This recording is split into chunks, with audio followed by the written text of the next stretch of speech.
আজ দুপুরে কতজনের অর্ডার এসেছিলো আর কি কি মেনু ছিল আজ লাঞ্চে, তো আমি সেগুলো আজকে শেয়ার করব। তো হাই বন্ধুরা, কেমন আছো? আশা করি ভালো আছো। নিয়ে এলাম নতুন একটা ভিডিও নিয়ে। এখন বাজে সকাল ওই 7টা সাড়ে 7টার মতো। সকাল সকাল চান পুজো হয়ে গেছে আর এখন আমি বেরিয়ে পড়েছিলাম হাট করতে। তো এখান থেকে সব থেকে আগে মাছ নিলাম, তারপর বাজারে গেলাম, এখানে সবজি নিলাম আর এখন চলে এসেছি বাড়ি। আর বাড়ি এসে এখান থেকে জলটা খেয়ে নিলাম।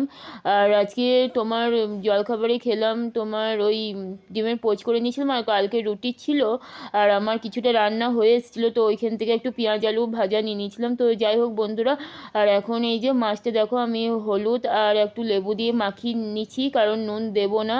এমনি পমফ্রেট মাছটা একটু নোনতা নোনতা তাই আর কি। আর বরের জন্য আমি পেটি নিয়ে নিয়েছিলাম, কারণ ও পমফ্রেট মাছ খায় না। আর এখন দেখো ডালটা হবে আর এদিকে ভাতটা আমার হয়ে এসেছে, নামিয়ে নেবো। আর আমার এই পমফ্রেট মাছটা কেমন হয়েছে কমেন্টে জানিও বন্ধুরা। আর পোস্তর বড়া করলে হয়ে যাবে। তোমাদের সাথে কথা বলতে বলতে আমার রান্নাটাও হয়ে গেছে আর আমার বরও চলে এসছে।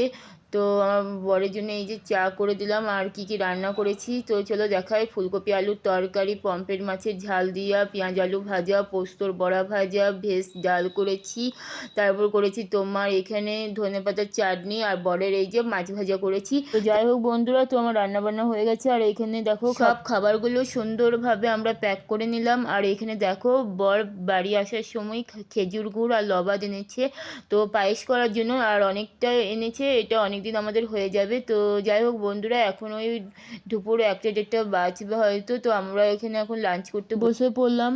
আর সন্ধ্যে এখন 6:30 মতো বাজে। তো সন্ধ্যে টন্ডে দিয়ে কিছু জামা প্যান্ট ছিল সেগুলো ভাঁজ করলাম আর নিচের ঘরে চাদরটা আজকে চেঞ্জ করে দিলাম। তো এখন চলে যাবো রান্না, তাড়াতাড়ি করে রান্না করে নিলাম। তো বর বেরোবে ওই 7:30 মতো ডিউটি।